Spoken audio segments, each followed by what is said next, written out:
My name is Eric Wilson. I'm the Maintenance and Transportation Director for St. Mary's Colgan Schools in Pittsburgh, Kansas.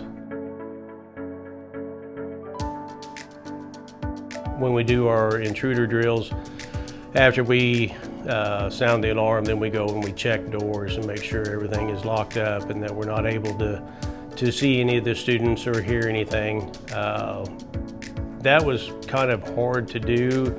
We have classrooms that have 2 entries, and so the teacher had to have the key to lock both doors while she was trying to get the kids set up.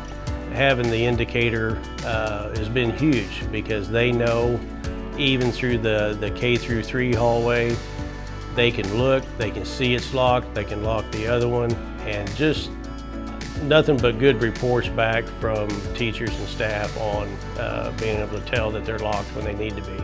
Not having to have a key while you're in the room to lock them, you know they're secure, and it makes everything so much easier and more calm to get everything secured at that time.